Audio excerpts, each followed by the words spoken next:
Halo, Halo Dokter Dewi, selamat malam. Apa kabar halo dok? Lisa, apa kabar? Baik dok, dokter apa kabar dok? Baik ya dok? Baik, Ini ya. udah banyak nih dok yang nggak sabar nih dok untuk ngebahas seputar hoax-hoax nih dok di perawatan gigi dan mulut nih dok bersama Dokter Dewi nih dok. Selamat malam semua, keluarga sehat Kejora. Iya betul Dokter Dewi. Para Oke ibu. dok.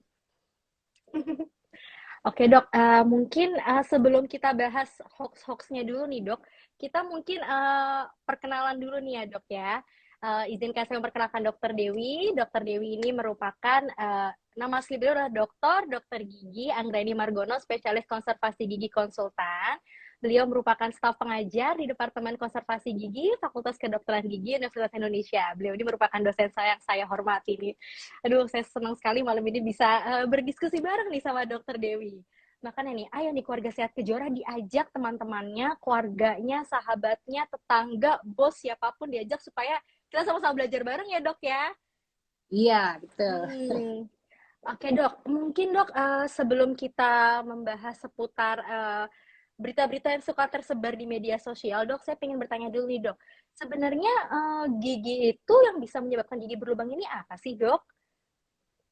Iya.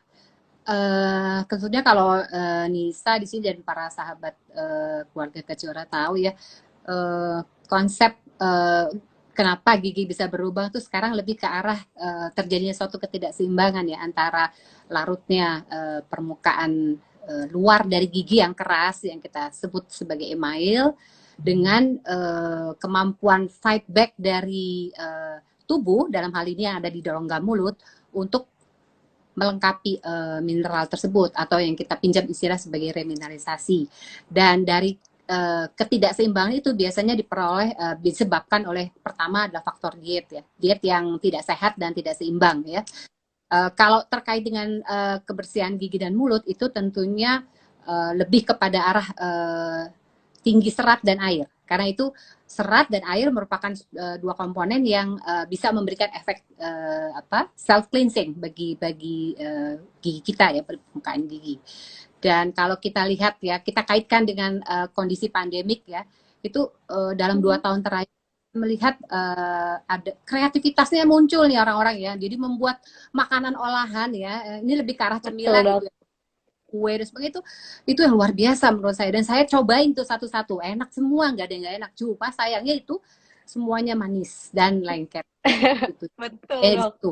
Dan yang kedua bukan hanya makanan tapi minuman, jadi itu minuman itu karena di share di IG, kemudian dibuat marketing sedemikian rupa ya, karena memang era digitalisasi ini memudahkan seseorang untuk memarketingkan suatu hal, jadi ya jadi viral gitu ya. Itu minuman juga begitu, minuman tuh bubble tea dan sejenisnya itu saya juga cobain satu-satu. Ya, semua manis dan semua itu sangat berpotensi untuk bisa menimbulkan lubang gigi. Jadi saya jarang sekali melihat orang ya itu, terutama kaum milenial ya, juga di kafe-kafe itu minum air putih ya, minum air putih gitu. Jadi lebih banyak orang itu, Betul dok. ya apalagi ya mungkin Nisa juga ya, saya tuh termasuk yang suka ke kafe gitu. Jadi kalau saya melihat ke kafe itu semua berwarna gitu, semua membuat apa namanya, air liur kita tuh ngetes ya gitu. Jadi Bener dok, bener. selama pandemik ini banyak sekali merubah pola pola lifestyle seseorang ya, orang lebih stay at home lebih banyak, kemudian Hmm. menatap kerjaan lewat laptop gitu ya, itu bisa tanpa batas waktu ya. Kalau kita keluar rumah itu kan ada office hour ya, pulangnya jam sekian gitu, tapi kalau di rumah kamu bisa kerja sampai malam bahkan sampai besok paginya lagi gitu, dan itu memunculkan apa, keinginan kita untuk ngemil gitu ya, Betul skip dok, gitu. betul. Jadi kita ngemil, dan ngemil yang paling enak itu adalah ngemil makanan dan minuman yang lagi ngehits. Ya, jadi dengan satu klik di gadget kita itu 20 menit sudah masuk, sudah sampai ke rumah. Sampai. Iya dok. Dan hal yang paling menyenangkan tau nggak? Adalah kita ngemil sambil Zoom, sambil meeting gitu. Aduh, Hmm, itu sih bener ya. dok. Nah, jadi dari pola seperti itu apa itu akan berdampak juga pada kualitas dari prajurit kita dalam mulut, yaitu apa, siapa prajurit kita untuk melakukan fight back lagi, itu adalah air liur, ya. Seperti ya, air liur itu komposisinya lebih besar 99% air, sisanya itu adalah protein dan mineral. Nah, di dalam air liur ini tuh cadangan mineralnya harus cukup untuk bisa melakukan fight back gitu terhadap proses larutnya mineral di permukaan. Nah, karena itu orang itu dengan pola makannya seperti ini, itu air liur itu menjadi komposisi jumlah dan kuantitasnya juga jadi berkurang begitu ya. Terus yang kedua adalah yang sudah pasti pola yang udah pasti harus dibersihkan kan ya. Jadi pola dental hygiene, pola kebersihan gigi itu juga dengan kondisi seperti ini orang tuh jadi banyak tidak tertib gitu ya, banyak men-skip gitu. Ya karena apa? Betul, Dok. Kadang bagaimana pagi-pagi udah harus di Zoom ya kan? Kemudian nanti malam-malam begitu selesai lapar ya kan? Ya terpaksa kita harus makan. Sehabis makan kita ngantuk. Ya udah kalau gitu kita skip skip sikat gigi. Itu yang kedua. Yang ketiga adalah kunjungan ke dokter gigi. Ini bisa terlihat dari pasien. Terutama kalau dalam ini pasien saya itu yang biasa datang 6 bulan, 1 tahun itu paling banyak 1 tahun itu nggak datang gitu. Karena memang takut ya. Sebenarnya sih yang takut bukan hanya pasien ya, kita juga dokter gigi takut ya ketemu pasien. Betul, Dok, betul. Kondisinya ya, tapi sekarang ini kan sudah jauh lebih baik ya. Jadi tidak ada screening sama sekali gitu. Tetapi di sisi lain ya, mereka datang itu untuk suatu kondisi emergency. Jadi kondisi darurat apa ya, kalau sakit gigi itu udah nggak tertahankan. Jadi dan ini dibuktikan ya dari survei penelitian ya, satu survei yang dilakukan oleh mahasiswa S1 kami di RSKGM, Rumah Sakit Gigi Mulut kita di FKG UI Salemba, itu ternyata tingkat kenaikan kunjungan pasien yang datang karena kondisi darurat itu cukup signifikan dan sebelum pandemik. Luar biasa ya. Oh, iya sih, ini menarik sekali sih Dok informasinya. Betul. Kalau di rumah aja sakit gigi kan lebih menakutkan. Lebih baik kita hadapin tuh COVID ya kan. Keluar aja dari rumah, pergi. Itu yang terjadi. Jadi konsep ini dengan kenyataannya itu match gitu. Seperti itu. Lebih gitu ya. Baik, Dok. Iya, benar-benar Dok. Tapi Dok sebenarnya nih Dok ya, kapan sih Dok gigi yang berlubang itu tuh bisa ditambal, kapan gigi itu perlu perawatan saraf, dan kapan gigi itu tuh perlu dicabut nih Dok. Kadang mungkin orang masyarakat awam nih biasanya masih berpikir daripada ribet perawatan bolak-balik, mendingan dicabut aja giginya, kan selesai masalah, kelar gitu Dok. Betul juga sih.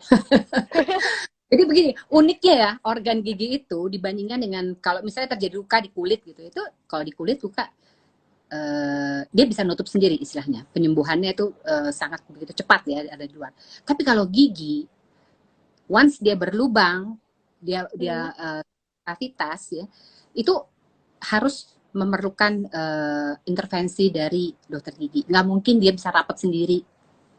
Yang sudah pasti bisa mengurangi gejalanya saja, tapi mau mengembalikan itu adalah kompetensinya dokter gigi. Karena itu tetap seberapa sederhananya. Jadi kan kalau kita lihat ya gigi itu, karena kan Nisa juga dokter gigi ya, jadi ada lapisan luar. Nah itu tuh garda terdepan kita yang paling keras itu adalah email namanya. Terus di bawahnya lagi itu ada dentin. Nah jadi kalau udah nyampe ke dentin itu biasanya udah mulai itu timbul sensitif ya, sampai kepada yang lebih hebat lagi tuh mendekati di dalam itu ada jaringan lunak ya. Jaringan lunak itu yang lengkap gitu komposisinya. Jadi ada pembuluh saraf, darah dan sebagainya, limfa dan sebagainya, limfatik ya. Itu merupakan jantungnya gigi. Nah, kalau sudah mencapai ke jantungnya, nah itu giginya kolaps. Jadi dia memerlukan perawatan saluran akar untuk tetap bisa dipertahankan dan tidak dicabut. Ya. Oke. Kalau mau ke dokter gigi memang sebaiknya memang tidak dalam kondisi membutuhkan gitu ya, artinya untuk kontrol aja, karena pasti itu gejalanya ringan dan hampir tidak ditemukan satu yang lebih serius gitu. Tetapi kalau datang ada satu kebutuhan karena sakit, itu udah pasti dia stage-nya itu udah kronis, dan itu makin makin kronis dianya, makin lebih complicated, itu maka perawatannya juga makin ribet ya, dan juga Mm-mm. membutuhkan waktu Mm-mm. ya, juga biaya yang nggak sedikit, tidak murah ya, Betul, Dok. perawatan seperti itu, I- Nisa. Jadi memang yang lebih cocok ya untuk perawatan gigi itu adalah preventif, kontrol rutin aja, screening gitu. Sebenarnya screening itu Mm-mm. sebenarnya bukan sesuatu yang menakutkan ya, tapi screening itu lebih ke arah konfirmasi gitu, bahwa pola kebersihan, pola makan yang kita lakukan itu sesuai dengan apa yang Mm-mm. ditemukan oleh di klinik gitu pada waktu pemeriksaan. Saya rasa sih begitu ya. Mungkin pola pikirnya ya dok ya yang harus dirubah. Jangan tunggu sakit dulu baru ke dokter gigi, tapi sebaiknya sebelum itu terasa sakit, memang kita harus sudah cek ke dokter gigi ya dok ya, supaya tidak lebih parah juga ya Betul, dok ya. ya Hmm. betul, betul sekali. Tetapi kan Nisa tahu sekarang orang itu makin kesini makin sibuk. Yang sibuk Betul bukan sih dok. ini, tapi yang anak-anak aja juga sibuk. Jadi orang tua ikut sibuk karena anak sibuk, ya kan? Nah seperti itu. Betul. Saya tuh baru aja ngalamin gitu, sakit gigi selama hidup saya ini baru sekali ini. Wah. Disitulah baru sadar, waduh, kok sakit gigi seperti ini ya gitu, melebihi sakit apapun seperti itu. Jadi saya kemudian langsung ke klinik di tempat saya bekerja, kemudian minta tolong teman. Jadi kan nggak bisa kita betulin sendiri. Nah itu susahnya, Iya, jadi nggak bisa betulin sendiri ya, nggak bisa iya memperbaiki betul dok. sendiri begitu. Jadi begitu saya lihat, waduh, kok udah sebesar ini gitu, udah kena saraf lagi, udah waduh. Nah disitulah apa namanya, makin saya menyadari gitu ya, bukan hanya tindakan preventif ya, tetapi juga Mm-mm. menjadi dokter sendiri yang merawat di muka saya begitu, itu luar biasa. Bukan pekerjaan yang mudah ya. Gitu. Jadi saya Iya makin dok. menghargai dan makin bersyukur dengan pekerjaan saya sebagai dokter gigi. Iya. Gitu. Ya, jadi mungkin keluarga sehat kejora kita ini juga dokter gigi juga manusia ya dok ya. Jadi kita juga bisa ngerasain sakit Betul, gigi, bukan berarti kita nggak sakit gigi ya dok ya. betul. Kita juga ngalamin ya, mengalami disuntik seperti apa, mengalami oh ini terasa seperti ini terasa itu makin membuat saya itu pada waktu saya terbaring di kursi dental unit itu saya Mhm. melihat oh ini toh yang saya kerjakan selama sekian puluh tahun ya luar biasa gitu luar biasa sekali gitu pekerjaan kita ini Anissa. Iya betul loh. Oke, keluarga sehat kejora, kalau misalnya ada pertanyaan yang ditanyakan ke dokter Dewi, boleh banget ditulis di kolom komentar atau ditulis di box chat juga boleh. Nanti coba kita tanyakan ke dokter Dewi. Dokter Dewi juga akan dengan senang hati menjawab pertanyaan dari keluarga sehat kejora nih. Oke dok, Ya. sambil menunggu pertanyaan dari ayah ibu kejora, mungkin saya pengen nanya-nanya lebih lanjut nih dok, kan tadi kalau misalnya tambal gigi mungkin orang udah pada tahu ya dok, maksudnya oh ya udah gigi berlubang ditambal. Cuman yang orang jarang paham nih biasa tentang perawatan saluran akar nih dok, atau perawatan saraf. Sebenarnya kenapa sih dok kita tuh harus perawatan saraf, dan prosesnya itu tuh sebetulnya bagaimana dok? Karena kadang orang-orang nih masih belum punya gambaran tentang perawatan saraf ini dok. Udah takut duluan biasanya dok. Memang sih jangankan pasien waktu jadi pasien takut loh terus terang gitu. Selama ini saya posisinya biasanya di atas karena saya ada di bawah gitu. Waduh, wow, saya bener-bener pasrah gitu ya. Wah, ini ya rupanya seperti ini ya feeling sebagai pasiennya. Jadi kalau yang namanya perawatan saluran akar itu adalah upaya sebelum Hmm. kita memutuskan ya udah dicabut aja. Seperti itu. Oke. Karena apa ya? Memang karena infeksinya sudah serius, infeksinya sudah kronis, sudah mengenai lapisan yang lebih dalam dari email dan dentin. Jadi sudah masuk ke akar begitu. Mm-mm. Jadi sesuatu yang terlibat lebih jauh, lebih kronis dan lebih kompleks, itu tentunya kalau mau dipertahankan, ya tentunya harus hilang dulu itu infeksinya. Untuk itulah kita Oh. membutuhkan perawatan saluran akar, ya. Namanya juga perawatan saluran akar. Jadi yang dirawat itu saluran akar gitu karena itu infeksi jaringan infeksi itu adanya di situ gitu supaya apa supaya dia nggak berlanjut kalau kita diemin terus juga bisa karena biasanya tahapan kronis itu tanpa gejala seperti saya kemarin tuh Hmm. ada tiba-tiba sakitnya seperti oh rupanya memang kalau sudah nanti untung nggak bengkak ya kalau bengkak itu lebih lebih memalukan lagi gitu dokter gigi bengkak lagi gigi Iya dok. nah, seperti jadi itu perawatan saluran akar itu lebih kepada upaya untuk mempertahankan gigi yang sudah infeksi, ya, itu supaya tetap ada di dalam mulut, ya. Kemudian sekaligus kita menghilangkan gejalanya, ya, tentunya gejala sakit. Kalau kita melakukan perawatan saraf itu either dia giginya sudah mati atau dia sedikit sakit, kemudian ada bengkak, ada apa bengkak dan sebagainya lah, yaitu keluhan seperti itu. Dan kemudian selain menghilangkan gejalanya, kita harus mengembalikan bentuk anatominya supaya selain gejalanya hilang, dia bisa dipakai makan. Kalau nggak bisa berfungsi lagi, ya buat apa dilakukan perawatan saluran akar, ya? Seperti itu. Iya, betul. Oke, Jadi betul. akar itu memang suatu perawatan khusus, ya, bidang kekhususan, ya, karena memang kalau saya lihat itu pekerjaannya, ya, apalagi kalau saya sebagai praktisi dan saya sebagai pasien itu juga luar biasa gitu. Saya memandang itu sebagai wow, itu bagaimana itu dokter membuka, kemudian menyuntik, membuka, kemudian membersihkan, kemudian macam-macam lah begitu. Jadi ya itu perawatan saluran akar memang satu perawatan benteng terakhir dah sebelum kita memutuskan ya aja kalau begitu, kalau nggak bisa dirawat. Seperti itu, ya, kurang lebih, ya, dalam bahasa awam, Iya, ya. iya betul. Nah, Dok, mungkin yang suka jadi pertanyaan selanjutnya nih, Dok, bagi ayah ibu kejora atau orang di Indonesia, kenapa sih perawatan saluran akar itu tuh harus berkali-kali, Dok? Kenapa nggak sekali kunjungan selesai gitu, Dok? Nggak usah bolak-balik, tapi masalahnya udah selesai gitu, Dok. Rata-rata kan perlu 2 sampai 3 kali kunjungan ya, Dok. Iya, betul. Makanya kalau bisa jangan sampai dirawat saluran akar, ya, karena memang Kuncinya urusannya itu ya, Dok, ya. udah gitu mahal lagi, ya kan, gitu. Jadi Betul. kalau kita kalau mau gitu kan namanya one visit dan multi visit, ya. Kalau dia one visit, ya, kalau makin sederhana dan juga perjalanan penyakitnya masih akut tahapannya, itu kalau mau dirawat satu kali selesai dan cuma satu, ya, salurannya, itu bisa. Tapi kalau makin dia kronis itu dan lebih dari satu saluran akar, itu tentunya nggak bisa diselesaikan dalam satu kali kunjungan.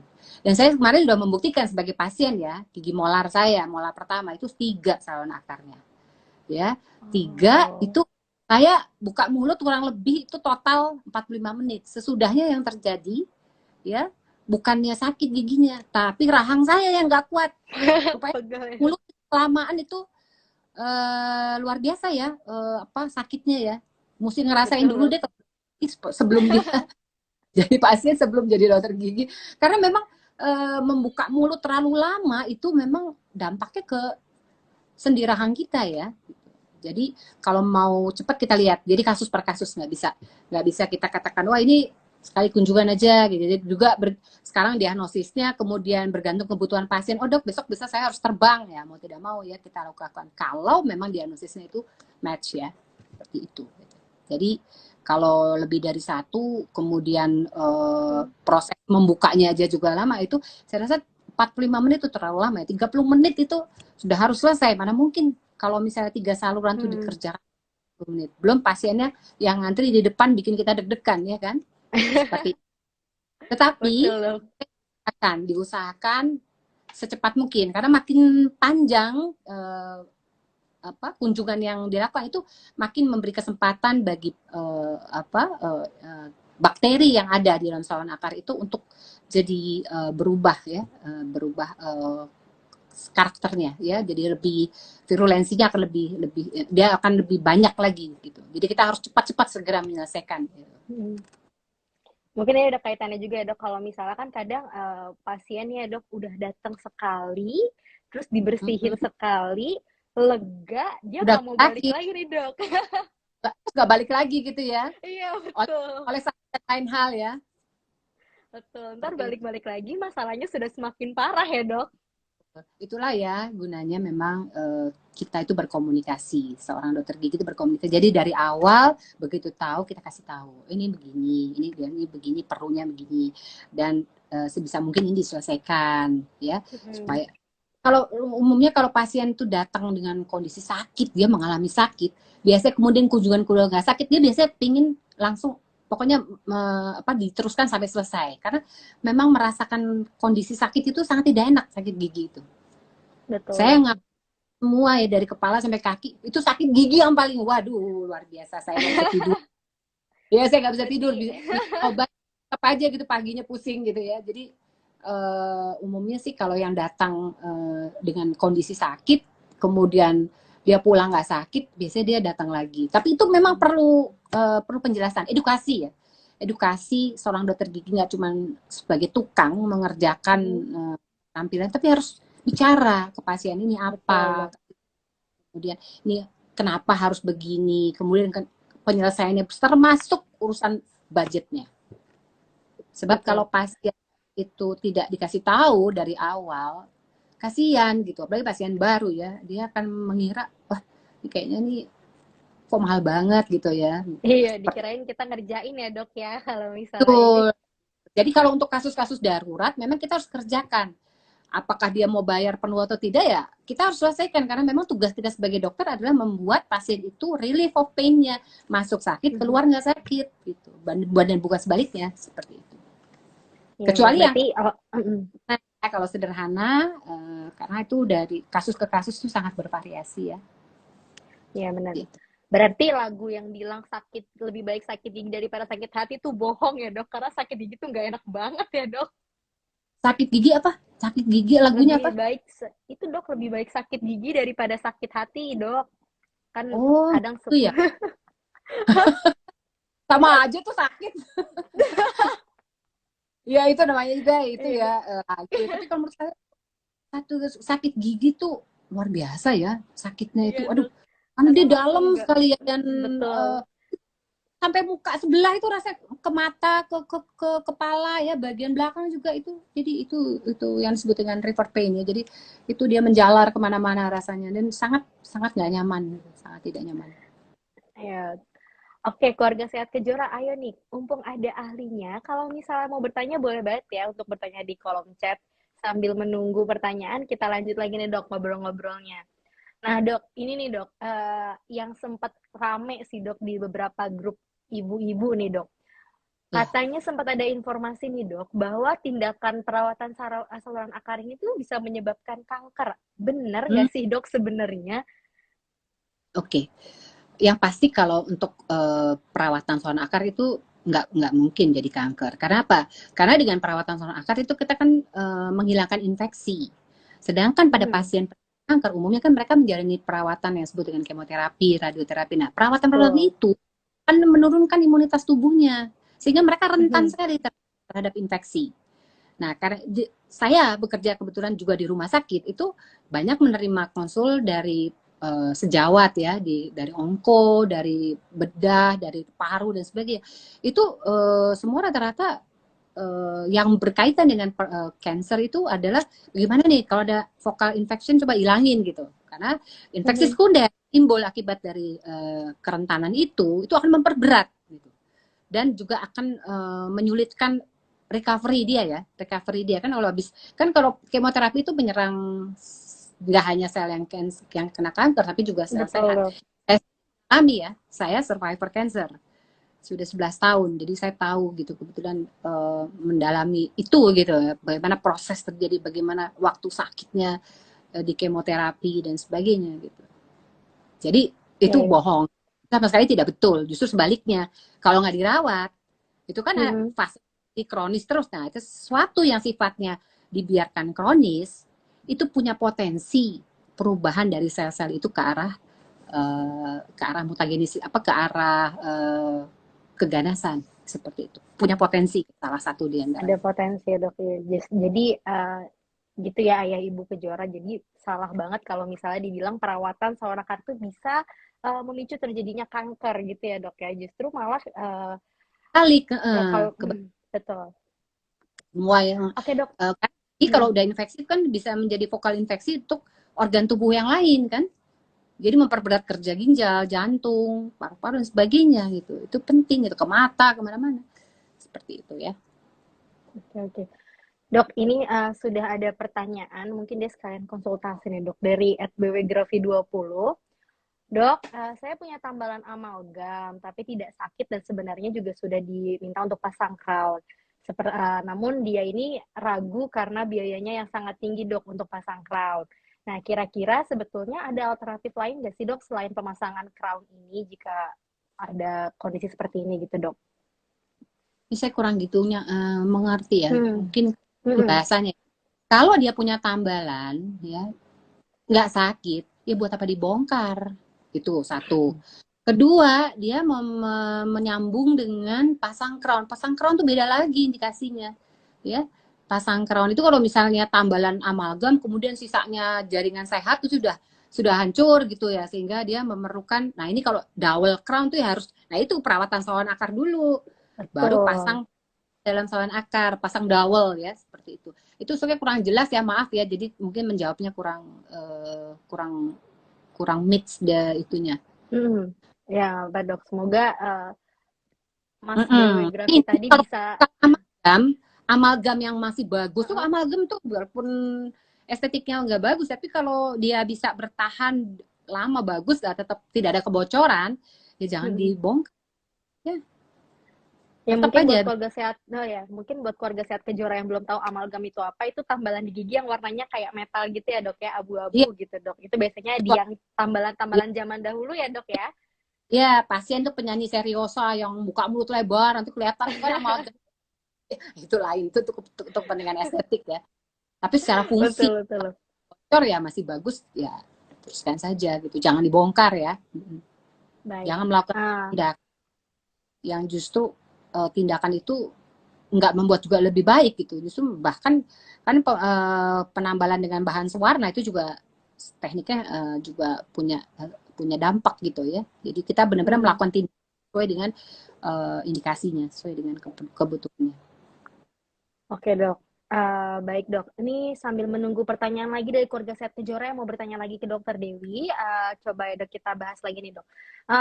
Ada nih dok yang bilang kalau misalnya dengan menggunakan es batu, bawang putih, minyak cengkeh, jahe, bawang merah, itu bisa menghilangkan sakit gigi. Sebenarnya ini benar atau enggak sih dok?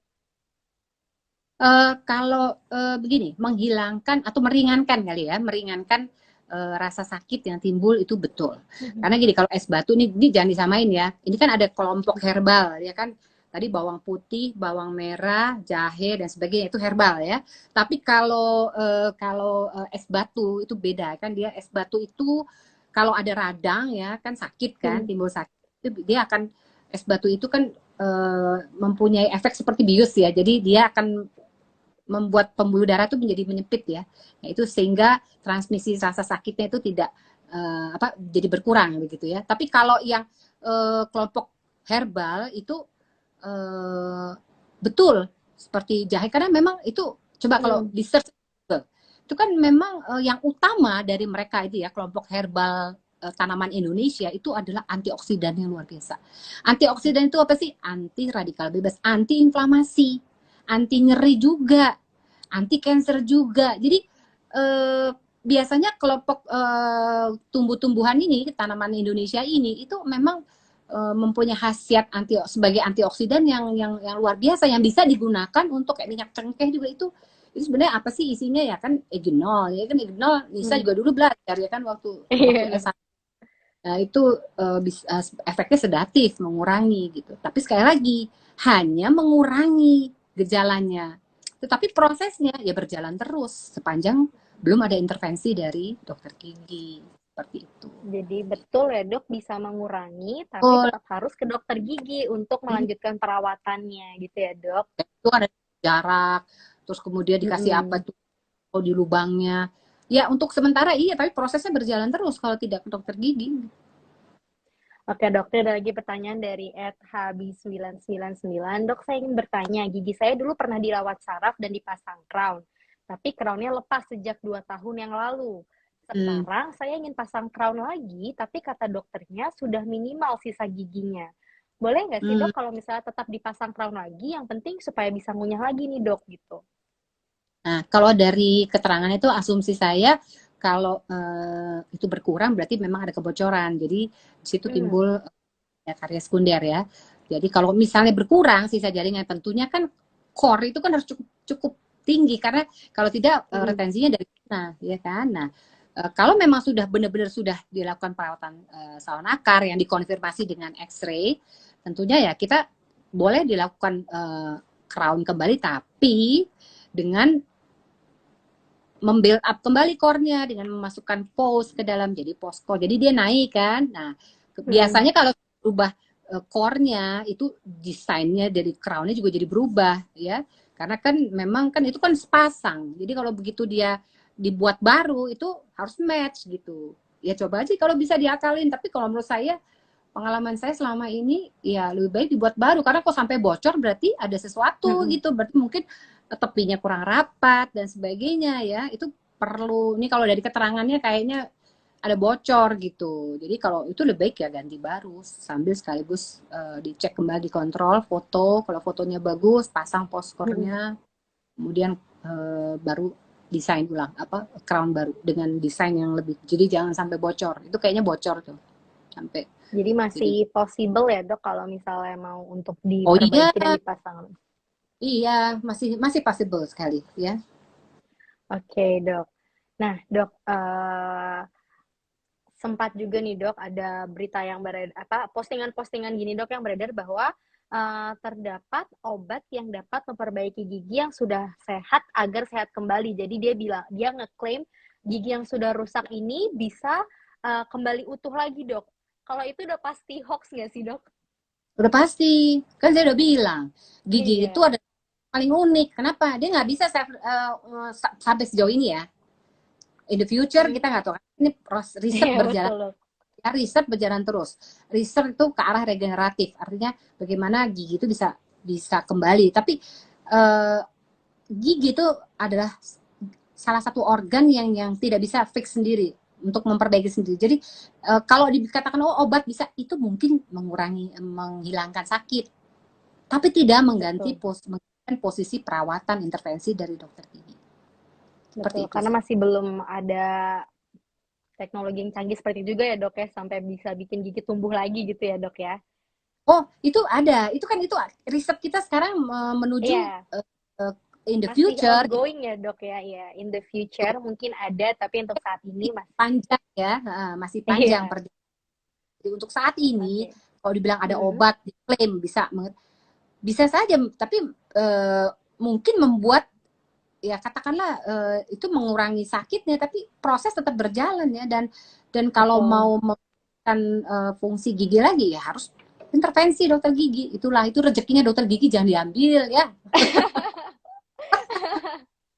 Kasih ya Iya. dokter gigi ya, masa itu obat loh, Nisa. Itu Iya obat. dok. Iya betul.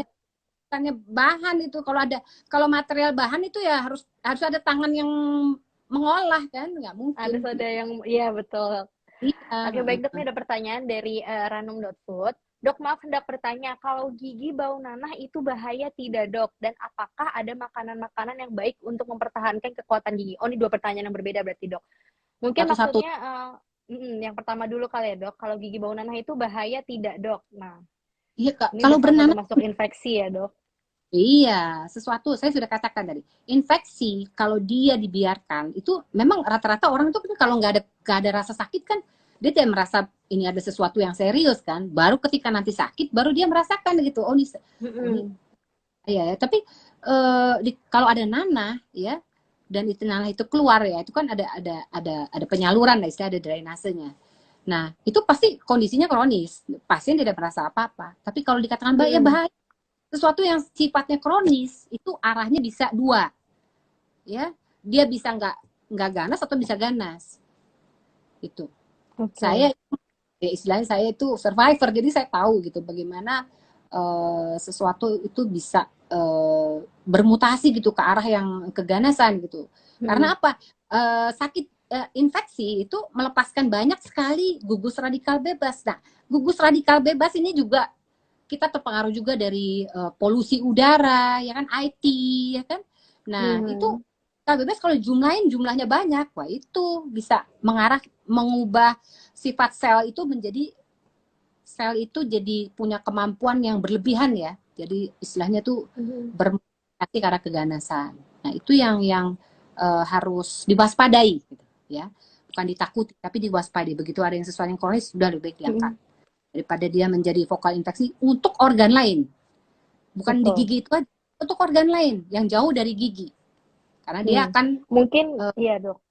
darah ya itunya bakteri dan sebagainya, toksin. Mungkin ini kali ya dok yang masih belum banyak diketahui orang bahwa kalau kita membiarkan kesehatan gigi mulut kita tidak terjaga, buruk, itu ternyata sebetulnya berdampak bagi tubuh kita secara keseluruhan, betul ya dok? Oh ya sangat. Saya sudah katakan bahwa itu rongga mulut itu garda utama, garda pertama. Masuknya makanan tuh kan lewat mulut, ya kan? Kemudian diolah, makanya di dalam mulut itu ada banyak enzim.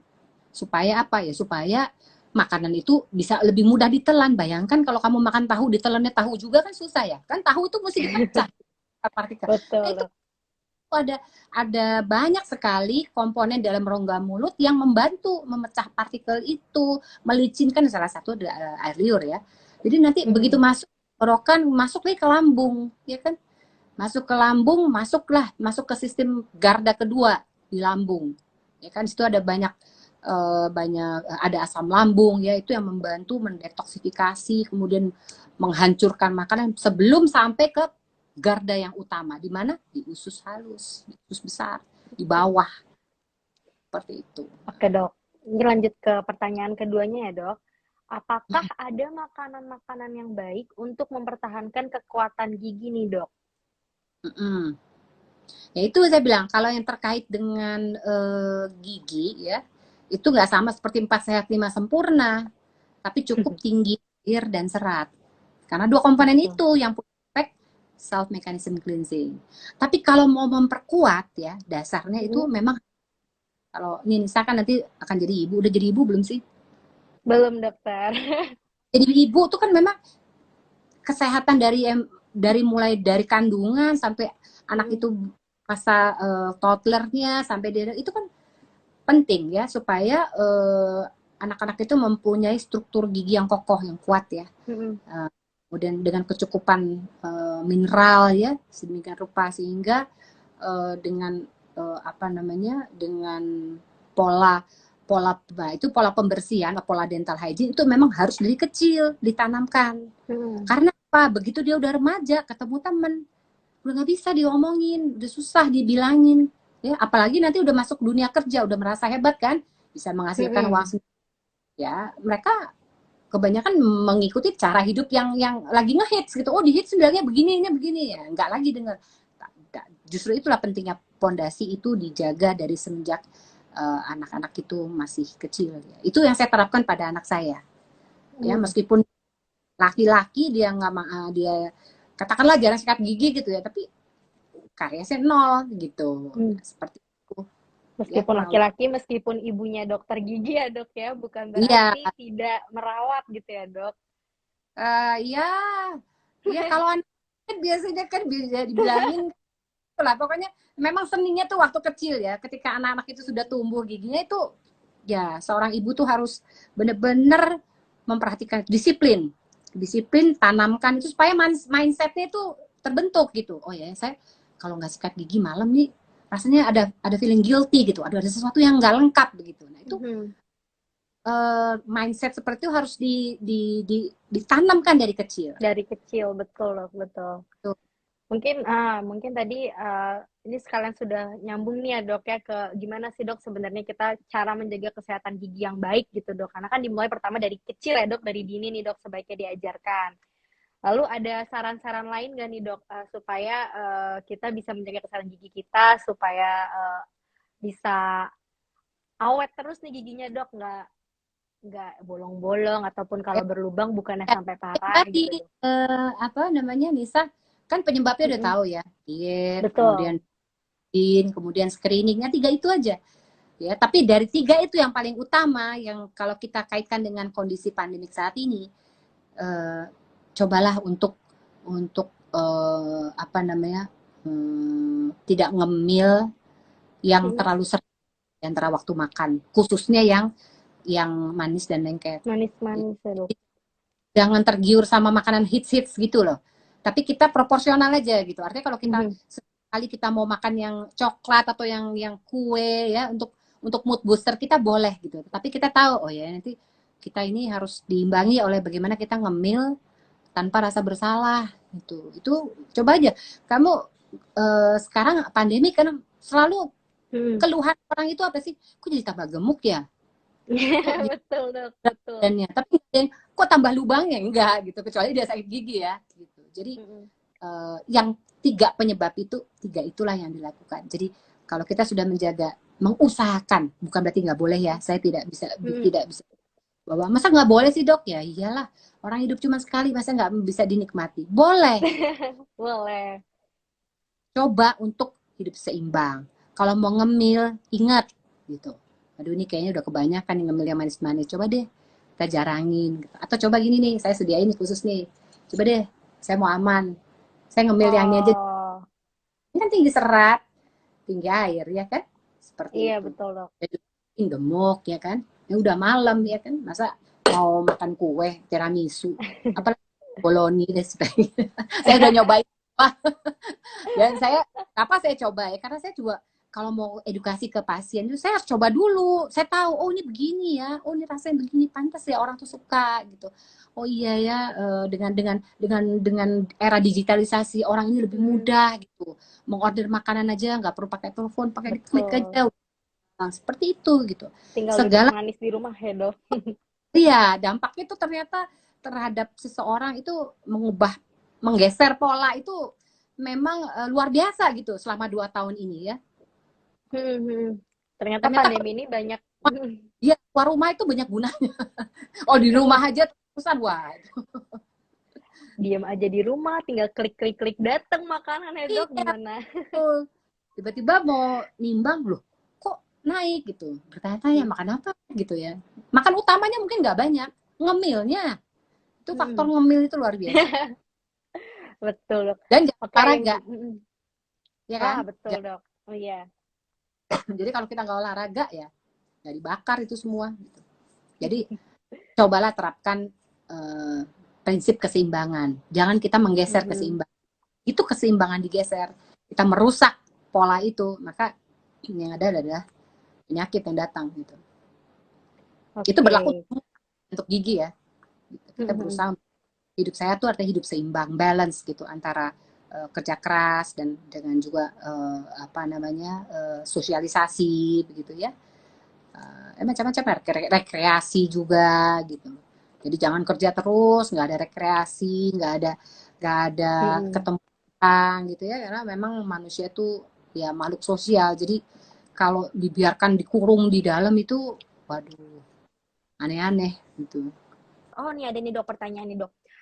Bener nggak sih dok sebetulnya kandungan fluoride di pasta gigi itu berbahaya jika tertelan? Nah, nih dok, kadang banyak orang tua yang jadi takut untuk memberikan anaknya pasta gigi berfluoride karena takut itu malah berbahaya. Nah, ini bener atau enggak nih dok? Iya, fluoride itu sebenarnya tuh mineral alamiah ya, salah satu mineral alamiah yang memang kita bisa temukan nggak hanya di pasta gigi tapi di makanan ya, intake makanan kita sehari-hari itu banyak sekali mengandung fluoride ya. Kemudian juga pada di air ya, kemudian di batuan itu, kemudian di tumbuhan dan kemudian juga di tanah ya. Dan di diet suplemen itu banyak sekali juga fluoride-nya. Kemudian pada air mineral kan banyak sekali ditambahkan dengan fluoride-nya. Jadi pemakaian pasta gigi yang mengandung fluoride jika tertelan ya, ini saya underline ya, tertelan itu berarti nggak sengaja ya, itu masih dalam batas aman. Karena apa? Biasanya kalau digunakan untuk menyikat gigi tentunya kan nggak banyak kan, hanya seujung kecil aja ya kan. Kemudian ketika masuk ke dalam mulut dia akan mengalami pengenceran oleh air ludah kita, sehingga konsentrasinya berkurang lagi. Kemudian juga misalnya sampai tertelan pun itu nanti di asam lambung dia akan dinetralisir lagi ya kan. Nah, jadi memang tubuh kita tuh udah well equipped ya oleh Tuhan gitu. Kita kan jadi sudah berlapis-lapis gitu mekanisme pertahanannya. Cuman ya itu pertanyaannya udah betul tuh. Jangan sampai tertelan terlalu banyak seperti itu. Kalau buat anak-anak biasanya justru khususnya yang 0 sampai 3 tahun itu tidak ada fluoride, bahkan ya ada beberapa pasta gigi sekarang yang tidak mengandung fluoride juga gitu. Karena biasanya kalau anak-anak apalagi 0 sampai 3 tahun ya, itu biasanya mereka tuh kemampuan untuk berkumurnya masih susah ya gitu. Jadi kalau makan sesuatu dimasukkan ke dalam mulut biasanya langsung ditelan sama dia. Jadi biasanya tuh untuk itu memang pasta giginya khusus, banyak yang mengandung buah-buahan, ekstrak dan juga formulasinya tuh dibuat sesuai dengan food grade. Jadi seperti itu. Jadi sekali lagi kalau kita tertelan tidak sengaja itu aman. Karena memang kan untuk membuat pasta gigi yang mengandung banyak sekali bahan-bahan yang sebenarnya bukan hanya fluoride ya, yang bahaya tuh ada deterjen di situ kan, sodium lauryl sulfat kan, itu juga bahaya gitu. Tapi di sini boleh saya katakan aman karena memang kalau untuk bisa lolos dari BPOM itu ketat. Jadi harus yang pemakaiannya juga, kemudian ya berbagai inilah ya. Tapi kalau masih takut juga nggak mau pakai fluoride ya juga nggak apa-apa. Itu kan toh intake fluoride nggak cuma dari situ.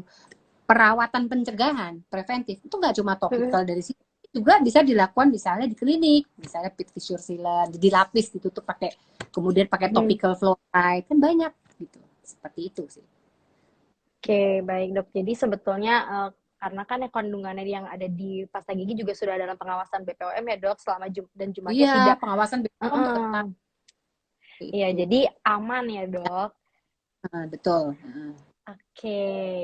Nah dok, berarti dok, nah tadi mungkin ada yang baru masuk atau gimana dok? Jadi sebetulnya dalam menjaga kesehatan gigi ini kita tetap boleh nggak sih dok mengkonsumsi makanan atau minuman manis gitu? Boleh. Kenapa saya katakan boleh ya? Karena memang prinsipnya kan kalau begitu kita minum, kita makan, itu kan proses gigi berlubang itu proses yang tidak sederhana, tidak sesederhana yang kita bayangkan. Begitu makan terus langsung besoknya timbul lubang, enggak. Tetapi kalau kita makan, once kita makan, itu 30 menit kan dia akan turun ke suasana asam, terutama di saliva, di liur ya, di air liur.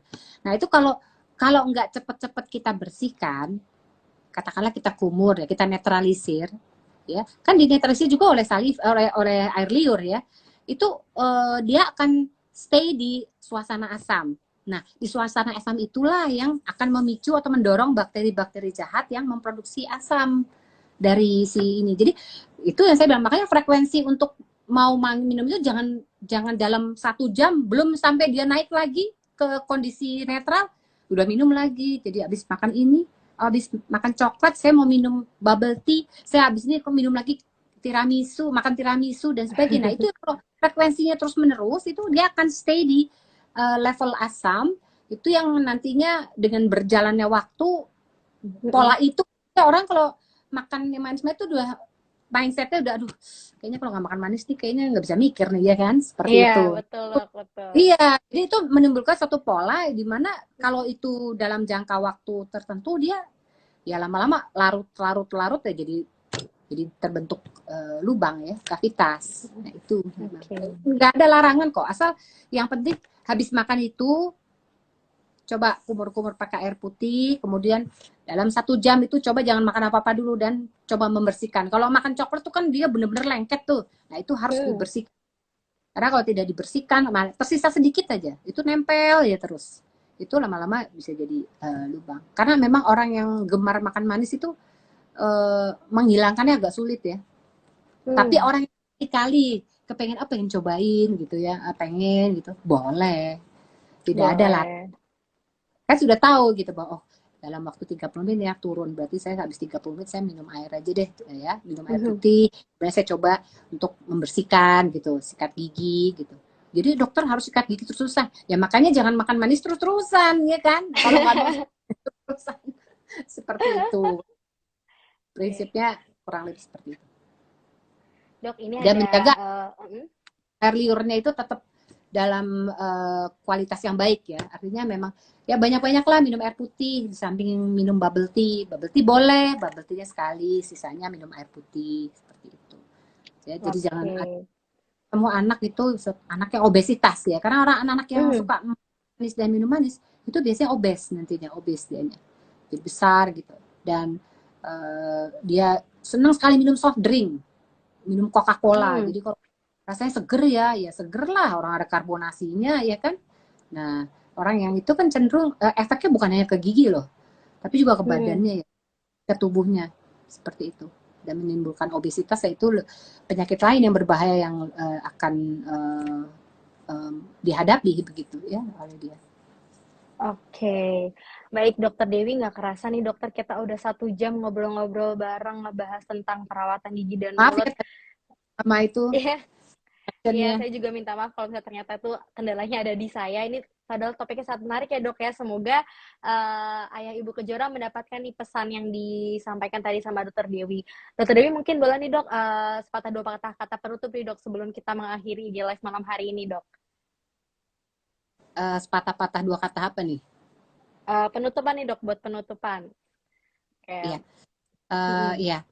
Terima kasih ya bahwa kepada Anissa sebagai host pada malam hari ini. Saya apresiasi untuk Yayasan Kejora Indonesia karena edukasi yang diberikan saat ini dengan memasuki era digitalisasi itu akan lebih memudahkan seseorang tuh untuk mendapatkan informasi gitu tentang kesehatan ya, termasuk kesehatan gigi dan mulut. Namun tentunya informasi yang diperoleh dari media sosial, dari internet itu tentunya kalau dibaca oleh orang yang awam ya, yang bukan di bidang, itu akan interpretasinya salah. Karena itu betul. ya harus berkonsultasi ke dokter gigi. Ini saya perolehnya kayak begini dok, ini bener nggak? Diklarifikasi. Nah, ini kan memberikan edukasi. Jadi memang sebaiknya pola ke depannya itu cobalah untuk lebih preventif gitu. Karena memang penyakit gigi berlubang ini bisa dicegah gitu, bisa dibuat lebih sederhana gitu. Asal kita perhatikan begitu. Kalau kita satu kurangi cemilan, kedua pola pembersihan sikat giginya yang harus lebih diperhatikan. Kemudian ketiga itu ya harus ke dokter gigi. Tapi saya nggak bisa dok, 6 bulan. Saya sibuk, oke 6 bulan. Paling enggak ya bikin reminder di hari ulang tahun. Di hari ulang tahun jadwal ke dokter gigi. Ingat sama dokter gigi. Jadi kita membuat reminder khusus bahwa setiap ulang tahun saya harus check up, saya harus screening, saya harus ke dokter gigi. Seperti itu. Oke. Baik, mungkin yang perlu diingat lagi adalah bahwa sebaiknya kita mengajarkan kebiasaan untuk menjaga kesehatan gigi dan mulut sejak dini ya dok ya. Lalu Dari lebih baik ya kembali lagi lebih baik mencegah daripada mengobati. Jadi tadi seperti kata dokter Dewi, lebih baik kita menyisihkan sebagian uang kita untuk kontrol rutin setiap 6 bulan sekali ya dok ya, daripada nanti ditunda-tunda perawat giginya semakin bermasalah, malah dana yang dikeluarkan lebih besar ya dok ya. besar, mahal. Jangan deh. Jangan nanti penghasilan.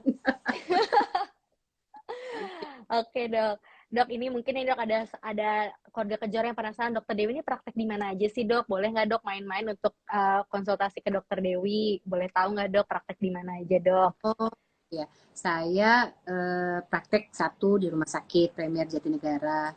Kedua saya ada klinik private di Lotte Avenue, Ciputra Medical Center. Itu aja sih. Selebihnya saya di RSKGM FKGUI. Nah, boleh nih yang kalau mau main-main ke RSKGM FKGUI ya biar bertemu dengan dokter Dewi atau mau konsultasi ke dokter Dewi, silahkan. Ya, saya nggak praktek gitu, cuma saya mengajar. Ya, seperti itu. Baik. Saya apresiasi nih Yayasan Kejora Indonesia ya mau membuka edukasi lewat acara IG seperti ini ya, luar biasa gitu. Karena memang nggak ada yang lebih baik kecuali memberikan edukasi, pesannya sampai sehingga mendapat umpan balik ya. Jadi orang itu dapat insight gitu. Oh, ini harus begini gitu. Seperti itu.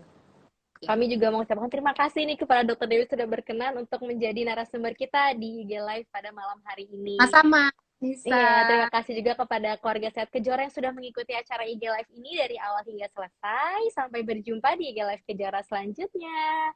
Selamat malam dan selamat istirahat. Semoga sehat selalu.